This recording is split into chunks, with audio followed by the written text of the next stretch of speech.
game we got on the list, the biggest game of the week. We'll go ahead and pop up the Week 10 matchups. You see them at the top right up here? Ooh, right over there. You got John Mateer and Joey Aguilar. John Mateer is what would have been a Heisman favorite if he doesn't break his thumb. Joey Aguilar has the most passing yards in the SEC currently and is arguably one of the most impressive players throughout this year. RJ, let's get this off the screen so we can talk straight business. What do you think is going to happen in this game? We got a special guest joining us here in just a little while, so stay tuned for that, for this game. But what are you thinking in this game? What do you think Joey Aguilar – Tennessee's got them at home. They got the crowd. What do you think Joey Aguilar and this Tennessee offense going to have to do to be able to beat this good Oklahoma defense? Run the ball.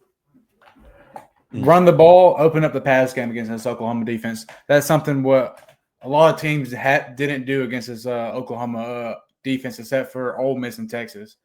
If you run the ball, get that defense tired, and then open up the pass game, that's how you beat this Oklahoma defense. And if Aguilar and Tennessee can do that, I feel like Tennessee can win this game. Yeah, I think one of the biggest things is getting the run game going for Tennessee. But also, you look at Oklahoma; they have a great front seven, and then the back half of them, the corners haven't been as impressive as what they could be. Especially, you saw that against Ole Miss. Look at what Lane Kiffin did for them this past week. Really impressive win for them. How could Josh Heupel get this run game going against such a good front seven? It's by how Tennessee plays. They spread out the numbers. They make you line up hat on hat in the box, and they're going to see if their guy can beat your guy just straight up one-on-one. And I think that's going to play in Tennessee's favor with the home crowd this week. But, Oklahoma can off of a rough game against Ole Miss. They're going to be looking to get back. And one thing about this game is it has a lot of playoff implications. And the fact that whatever team loses is probably done. They're not making it. Whatever team wins, they're not guaranteed a spot, but at least they're not out. So, Oklahoma, you're in a tough spot. You really got to make something happen here if you're them.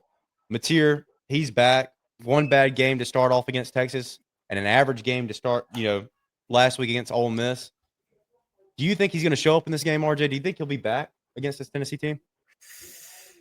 Maybe. But, I mean, Oklahoma's run game's been a lot better these past two games, but I still don't believe in it. And I feel like if Tennessee, the front Tennessee has is really good. It's just a secondary. If that front can get to John Mateer real quick and make him force that ball into Tennessee's hands, I feel like John Mateer have a rough time with this Tennessee team. Yeah. I think that you look at Oklahoma, right? And if you can tell me how Mateer runs the ball on the ground, that's going to say a lot for me. I think this Tennessee team, secondary-wise, is weak tackling. You saw that against Alabama. There's so many broken tackles in that game that, Tennessee could have had them a third and long, but Jeremy Bernard breaks the tackle. Ryan Williams makes a guy miss. Jan Miller breaks a tackle on a corner. That's been their kind of biggest deal the whole season is Tennessee's defense cannot tackle. Now, Tennessee's the youngest team in the SEC right now, and it's showing on the field in that regard. But I think in this game, Tennessee's going to have their hands cut out if John Mateer is back and healthy 100%, because the last couple of weeks he has not been 100%, I don't think. Let's go ahead and bring in – I want to pop this comment up on the screen, actually. Hold on. You see this in the bottom? You see this in the bottom left right here, RJ? Yeah, I can't speak on this. I mean, you're going to have to consult to my lawyer, right? I can't speak on this, but I want to get your thoughts on this. We're going to throw this into the YouTube video too. I don't care. I want to get your thoughts on this real quick, RJ. Yeah, give me Hooper by 50. Hooper's going to whoop that Rebels butt. That's the nicest way I can put it. Yeah, well said. Well said. But we'll go ahead and bring in just stop the running back and you'll win the game. Let's be honest here. Come on now. We're going to bring in Chin, Will Reed. That's how they go. He goes by Chin out in the real world.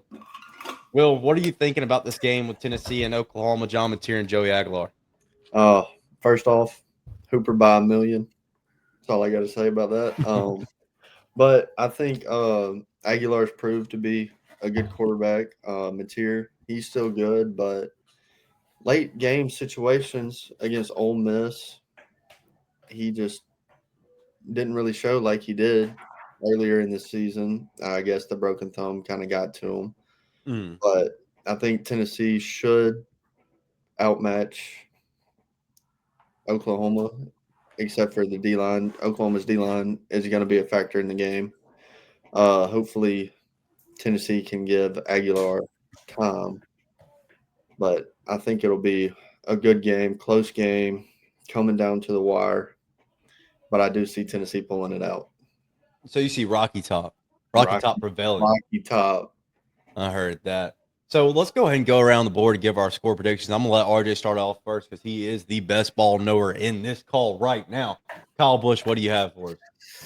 Kind of say, I'm gonna go. I'm gonna go with 10, man. I'm gonna go Tennessee 30-23. All right, Chin, I'm gonna let you go last, brother. I'm gonna give mine. All right. I got Tennessee 45-38. I think if you get into a shootout with a Tennessee offense, you're playing to lose a game. Oklahoma was really good to start the season off, but have not been the same since Mateer got hurt. And I think that's going to show up again. You're in Rocky Top, Knoxville, Tennessee, probably one of the loudest, or if not the loudest stadium in college football. It's a lot to overcome if you're Oklahoma. Jen, what you got for me, man? I'm going to go with the slugfest. 27-24 Tennessee. Game-winning field goal.